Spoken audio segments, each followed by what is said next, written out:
Thank you so very much, Professor Das. It was indeed a pleasure the way you introduced me. I'm really humbled. Let me tell you all, I had the privilege to work with Professor Das some 13 years back. In 2007 only, we worked together in Asia Pacific Institute of Management, New Delhi. And it's an actual honor for me that Professor Das still remembered and invites me for this webinar.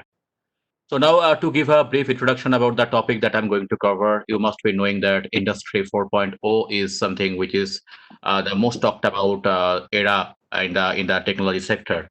And that has a reason that we have seen at past Industry 1.0, Industry 2.0, where it is all about the industrial revolution and how in the industry 4.0 all the leading technologies like artificial intelligence, business analytics, blockchain, robotic process automation, all these technologies come and completely change the shape of the industry. So from that background, let me take it forward, and I shall try to give an overview of each of these technologies briefly, so that you can have a kind of basic understanding about how these technologies work.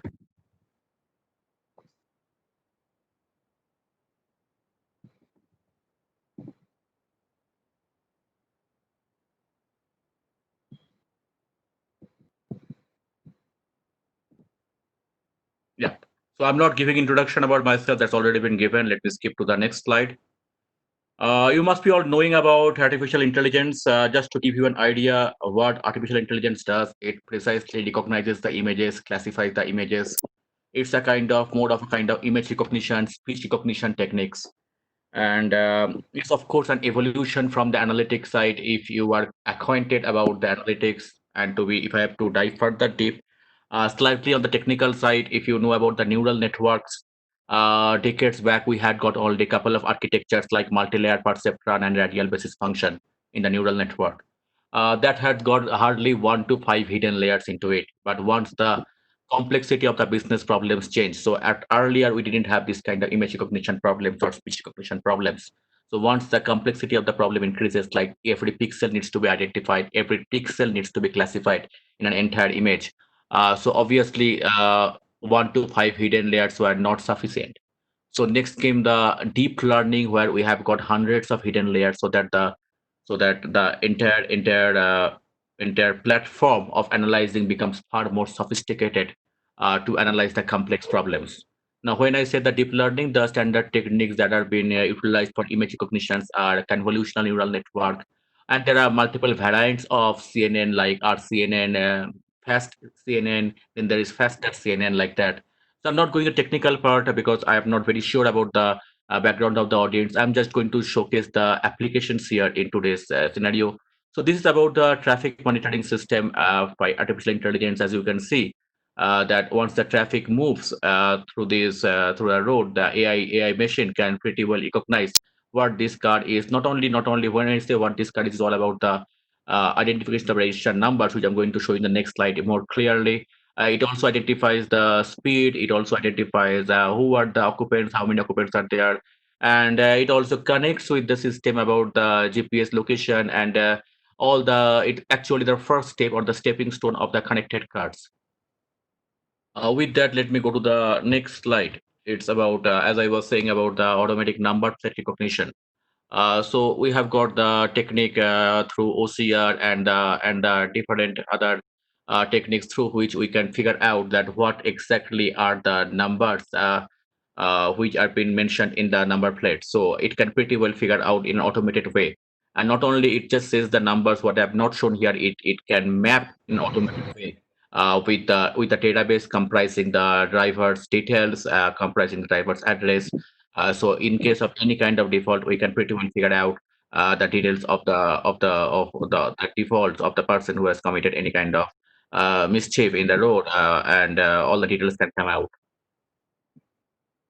It has its applications beyond the roads. It has its applications in the supply chain, precisely in the automated warehouse operations. If you can see here how it when the boxes actually go, so it clearly from the images only it can figure out all the details, like all the boxes are complete in proper shape or not. And not only in the boxes, in any of the industries. Recently, I completed a project in a clothing industry. So where to chop up the cloth, it was initially a kind of part of sensor only, But then as the quality of the cloth changes, the weight of the clothes also change. So the sensors are not always the right thing. So the best thing to do is to apply the image recognition cameras, and they are being used rampantly in the industry nowadays. This is about you must be knowing our PP. Everyone is saying because the COVID scenario we've heard. So personal protection equipment detection. So you can pretty well figure out that how many humans are there, what are the kind of PP are they using it or not. We can pretty well figure out from the images. So precisely, what I want to say is that whatever business decisions that you can take, be it can from of surveillance or from kind of recognition or from the perspective of classifications, those decisions can be taken from the image recognition capabilities of artificial intelligence. This is again another application which we do as the kind of image-based fashion recommender. Like from the images only, we can figure out that what are the different kind of shapes and sizes of the individual, and then accordingly the clothes can be customized for that individual. Not only the clothes, when I mention the cloth, it is actually beyond the clothes, the entire apparel, which includes the fashion quotient of the individual can be configured. Uh, Analytics. Now I shall move to the analytics part. Analytics, of course, came earlier than AI because, as I discussed with you, that initially the problems were only the marketing field, supply chain field, like marketing problems, like marketing mix modeling. You must be all being marketing graduates. You must be knowing about the what is the marketing mix. Like marketing mix model is a kind of extension how the different drivers like promotions, prices leave an impact on the sales. So that's the kind of marketing mix model we do. In the supply chain, we have got immense applications like demand forecasting. We have got the inventory optimization problem. We have got the network planning and optimization. That is the distribution, the location of distribution to be optimized. We have got the transportation problem. In the finance, we have got the credit rating problem. But before diving deep into all of them, let me show you a kind of video which is all about the data visualization. I think that's the kind of stepping stone, especially for the students like you who might not be equipped with all the tools and techniques of sophisticated algorithms, but at least you should learn how to present the data in a beautiful way so that it's very easy to understand and interesting. Let me show you this video, and you understand that how exciting it becomes, especially during the last couple of minutes. Visualization is right at the heart of my own work too. I teach global health, and I know having the data is not enough. I have to show it in ways people both enjoy and understand. Now, I'm going to try something I've never done before. Animating the data in real space with a bit of technical assistance from the group. So, here we go. First, an axis for health. Life expectancy from 25 years to 75 years. And down here, an axis for wealth, income per person, 400, 4,000, and $40,000. So down here is poor and sick, and up here is rich and healthy. Now, I'm going to show you the world 200 years ago, in 1810. Here come all the countries. Europe brown, Asia red, Middle East green, Africa south of Sahara blue, and the Americas yellow. And the size of the country bubble showed the size of the population. And in 1810, it was pretty crowded down there, wasn't it? All countries were sick and poor. Life expectancy were below 40 in all countries. And only UK and the Netherlands were slightly better off, but not much. And now, I start the world. Industrial revolution makes countries in Europe and elsewhere move away from the rest. But the colonized countries in Asia and Africa, they are stuck down there. And eventually, the Western countries get healthier and healthier. And now, we slow down to show the impact of the First World War and the Spanish flu epidemic. What a catastrophe! And now I speed up with the 1920s and the 1930s. In spite of the Great Depression, Western countries forge on towards greater wealth and health. Japan and some others, but most countries down here. Now, after the tragedies of the Second World War, we stop a bit to look at the world in 1948. 1948 was a great year. The war was over, Sweden topped the medal table at the Winter Olympics, and I was born. But the differences between the countries of the world was wider than ever. The United States was in the front, Japan was catching up, Brazil was way behind, Iran was getting a little richer from oil, but still had shortcomings. And the Asian giants, China, India, Pakistan, Bangladesh, and Indonesia, they were still poor and sick down here. But look what is about to happen. Here we go again. In my lifetime, former colonies gained independence, and then finally they started to get healthier and healthier and healthier. And in the 1970s, then countries in Asia and Latin America started to catch up with the Western countries. They became the emerging economies. Some in Africa follows. Some Africans were stuck in civil war and others hit by HIV. And now we can see the world today in the most up-to-date statistics. Most people today live in the middle, but there are huge differences at the same time between the best of countries and the worst of countries. And there are also huge inequalities within countries. These bubbles show country averages, but I can split them. Take China, I can split it into provinces. There goes Shanghai. It's the same wealth and health as Italy today. And there is the poor inland province Guizhou. It is like Pakistan. And if I split it further, the rural parts are like Ghana in Africa. And yet, despite the enormous disparities today, we have seen 200 years of remarkable progress. That huge historical gap between the West and the rest is now closing. We have become an entirely new converging world. And I see a clear trend into the future. With aid, trade, green technology, and peace, it's fully possible that everyone can make it to the healthy, wealthy corner. Well, what you just seen in the last few minutes is a story of 200 countries shown over 200 years and beyond. It involves plotting of 120,000 numbers. So, guys, I guess you understood what is the importance of data visualization. So, without this visualization, it was never been possible to showcase that much of number in such a short span of time. So, with that, let me move to the next part about the. So, again, a very important aspect I'm going to discuss is that you must be learning about the different analytics tools and techniques like customer segmentation has been done by cluster analysis, but that's not very important in this presentation.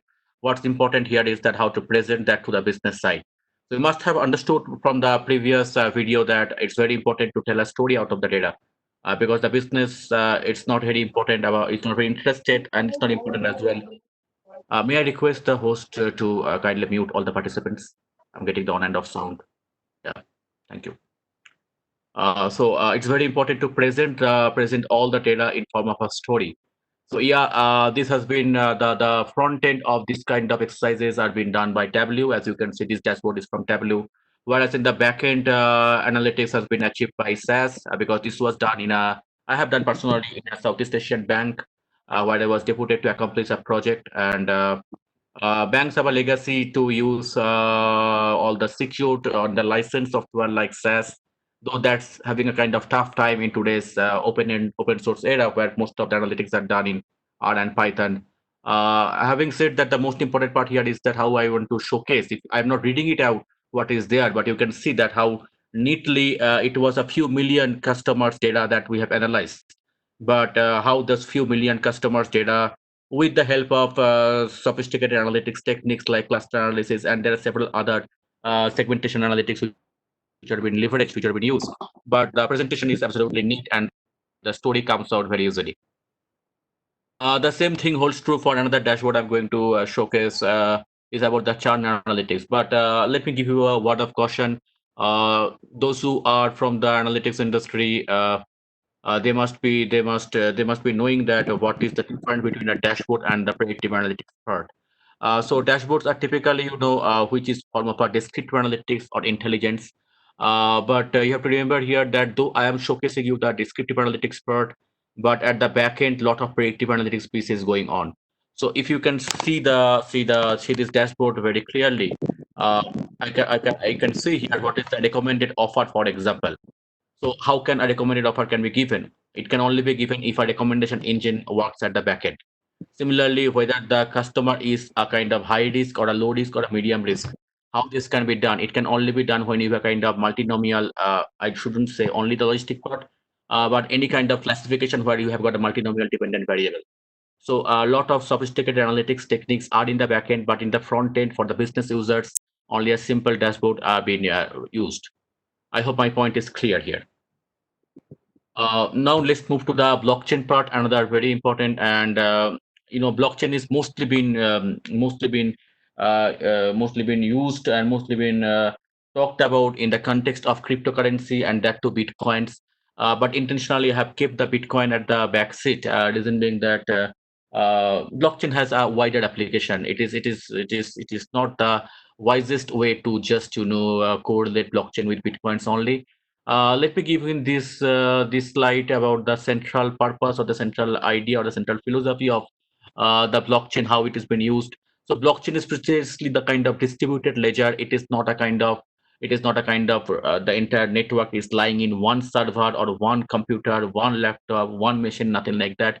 Everyone in the node is a kind of owner of this network, and that gives that robust network gives the kind of brings a lot of transparency and brings a lot of credibility. Of course, it erases out the cost. How it erases out the cost? Suppose you want to send some money from A to B, you need not go send it through a bank. Don't require an intermediary who absorbs a good amount of intermediary commission, so that you can always escape or bypass, and then you can send not only about the money. I should show the multiple other applications as well. Like in the digital currency, it is about the global remittance, peer-to-peer lending, microfinance. Even in e-commerce, it can be used. It can be used in the smart contracts. Say, for example, in the music industry, you can see that despite having the intellectual property rights that has been rampantly been violated when the audio CDs are being played at the restaurants or in the discs or many of the clubs. But all those things can be tracked, and the smart contracts can be developed through these blockchain applications. It has got applications even in the energy sector. For example, the smart metering techniques can be done. So it has got even in the charity, right? Those who are into charity, they know, or in the kind of NGO, they know that many of the amount that we give philanthropically are been siphoned out. So all this, if that has been done and executed through a blockchain, we have got complete transparency, that where the money is been going, who has given, and who is the whether it has been spent rightly or not, who has consumed how much. So the complete clarity and transparency comes out of the blockchain. Next, let's move to the robotic process automation part. Robotic process automation has got a huge application in today's world for the simple reason that it helps to reduce the cost significantly of any company. Typically, you must have all seen and interacted with the bots, typical chat bots. Chatbot is only one type of bot, but there can be several types of bots. Bots can typically scrap the information from the web. Bots can open your email. Bots can attach the files to an email.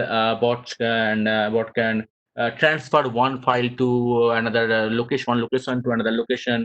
Transfer one folder from one location to another location. So in that way, a lot of work can be, say, recently I completed a project which is about the network security management. So customers used to log into their system, and then they used to say what is the issue, and then subsequently the login number or the reference number has been generated, and then the reference number used to go to the engineer. So there is a lot of manual intervention. So the entire process can be automated through robotic process automation. So in that way, it has got its Press 1 for tap 1 space. May I request the host to kindly mute all the participants? Thanks. Okay. As I was mentioning that it has got its wide applications across the industry. It goes it's like healthcare, registration of patients, maintaining records of patients. You know that it's not about a database. It is not about maintain. It is about the maintaining of the database. Like that should be a kind of even the bots, as I mentioned, transferring of the files. They can even connect with the APIs by itself. So the patient records can come, patient research can come to the database, can also be tabulated in the right way, and then analytics can also be algorithms can be applied in an automated fashion, and also the report can come out in an automated way. So the entire journey of the patients can be captured, entire portfolio of not only one patient millions of patients can be done without any manual intervention. So that's the kind of applications it has in healthcare, HR, telecom, everywhere, in fact.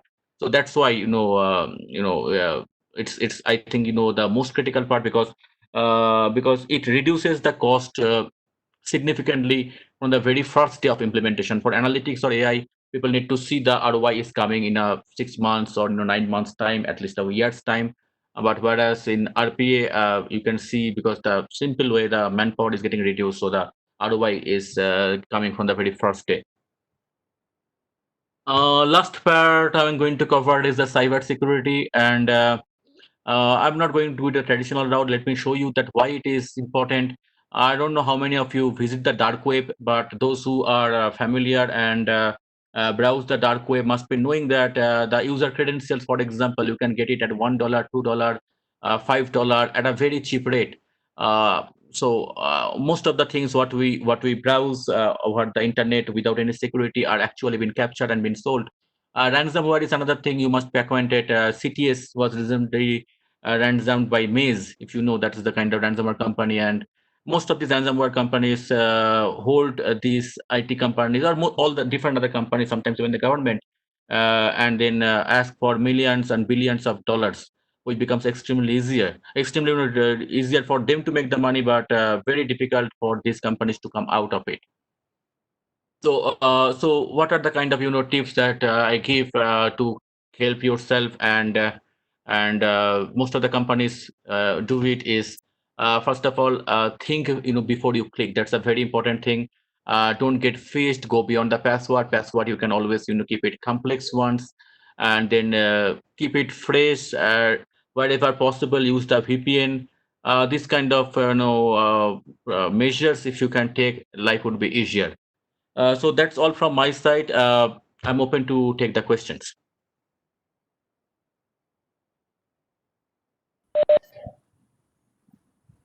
Yeah, so it's a request to all the participants. They can drop their questions in the chat box. We'll be very happy to take your questions one by one.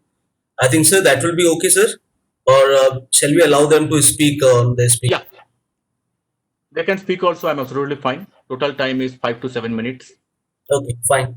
So either way, not 8 minutes. participants are free to take the mode if they are comfortable in putting their questions on chat box. That will also do. You can also unmute yourself and you can speak one by one. But that would be request. Please speak one by one.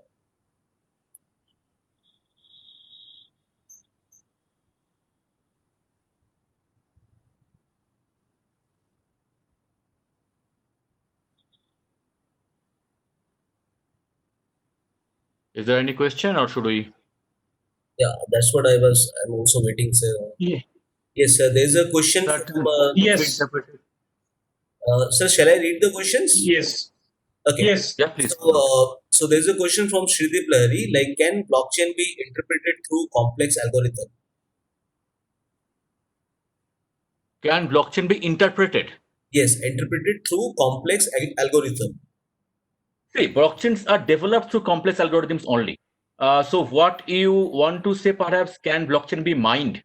Uh, Blockchains are developed by complex algorithms, so it is very difficult to mine in the sense that if you want to hijack the blockchain, hijack a chain, it becomes you have to actually decode millions of nodes, which are lying at millions of places who are a part of the chain. So interpret, I don't see that's the right word here. Yes, it has been developed by complex algorithms, and furthermore difficult to mine, in the sense if you would like to hijack or decode it so that you can change a transaction, practically impossible, though theoretically possible. Thank you, sir. There's another question from is named as HP. Unfortunately, I cannot name the person. But how far robotic systems are applicable in educational institutes? So that's the question. uh, I cannot say how it is applicable in the education system, but I can say you that how it is applicable in general. Then you have to figure out the applications. Robotic, what does robotic process automation does? Whatever the manual procedures you are having, say for example in an accounts department. Now accounts department, interestingly, is there in education department as well. But say for example in the accounts department, they take all the invoices and then manually punch in all the values in the system, and then that get calculated. So this manual part gets gets completely done with you can completely get rid of the manual work through the robotic process automation. Now you have to see what are all the manual work being done. It can be in the administration, for example, in education industry. It can be in accounts, whatever you see. There is a kind of manual work that you can get rid of by applying RPA. Thank you, sir. There's another question from Mr. Santosh Kumar. What are the avenues? Question from Uttiyo. First question. Recently, Indian government allowed Bitcoin. Yeah. Yes, Sharma sir, please go on. Okay, sir, fine. So I take a question from Utteo first. Then, like he's talking about whether the Bitcoin allowed by the government is true or not. Is it legal or is it true? Like there are two questions. One is the confusion. The other part is Which town allowed by government is? like he's saying that if the Indian government recently allowed Bitcoin. Is it true? First thing, like he has a doubt whether it's allowed or not. And secondly, is it legal? See, the idea here is that idea here is the government cannot allow bitcoins for most of the purposes as of now. Many of the countries have not done. Uh, but having said that, it has got a bright future in the sense most of the costs will come down for the users of it, and that's why it is having a bright future. So you can think of all the intermediaries what you can see, say banks and intermediary to transfer fund, or say all the traveler portals are kind of intermediaries between you and the hotel. So in that way, in most of the businesses where there are kind of aggregators, you will see that they are intermediaries and they're taking a commission. So what will happen slowly is that these intermediaries will go and you can transact directly, and then that will be a kind of more earning for the service providers, and less cost for the consumers because the middleman is out of the scenario. Thank you, sir. So there's another question from Mr. Santosh Kumar. What are the avenues for application of AI, analytics, and blockchain in agricultural sector? Sorry, in where? Agricultural sector, sir. In agriculture. Agriculture sector. Yeah, of course. So you must be knowing about the precision farming. Or so what is done is that, in fact, I accomplished a project in Africa very recently on it. So they have got millions of hectares of land where it has been done farming, and this the entire thing has been monitored through the drone. So what that happens is that drone typically takes the images of the growth of the crop, the impact of the fertilizers, and even the spraying of the fertilizers are being done through drone. So yeah, how AI comes here in the drone part. So how drone takes the images now, interpreting the images, classifying the images in the kind of good crop, or the growth of the crop is increased or not. Say from the greenery of the crop, how green it is, we can figure out whether it is healthy or not. So all these things are done by artificial intelligence only. Last question. Thank you, sir. So Anugya Kumari and the another person are having a similar kind of question which you've already answered, like whether robotic is applicable in education to what extent, and can we use AI in classrooms? So Yeah, simple thing. See, another answer I can give you. What I know is that I'm sure there are a lot of queries that come, like what are the course fees, what subjects are being taught. I don't know. You must be knowing that what kind of questions come. Typical inquiries, questions, nothing but the inquiries. Now having a person employed, and if the salary of that institute is providing to that person is even 50,000, that minimum, I guess. Then that can be that can easily be curbed if a bot answers all those questions. Your database, and by dint of natural language processing, suppose what is the course fees of PGDM, and you are saying say 12 lakhs, for example, and that you don't require a person per se to answer all these questions. A bot can easily answer. thank you, sir. There's another question Let's take the from last question. yeah. Yeah. There's another question from Mr. Dipankar Datta. Can we judge ourselves how far we are secure in this cyber world?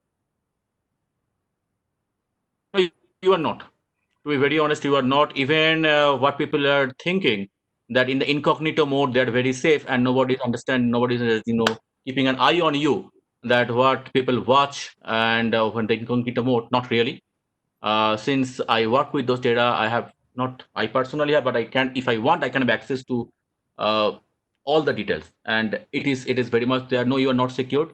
But having said that, there are methods, there are ways to keep yourself secured. Um, one of the most frequently method that we personally use is the VPN.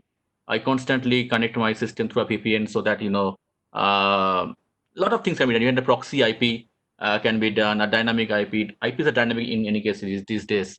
But VPN is the easiest way to keep your identity secure.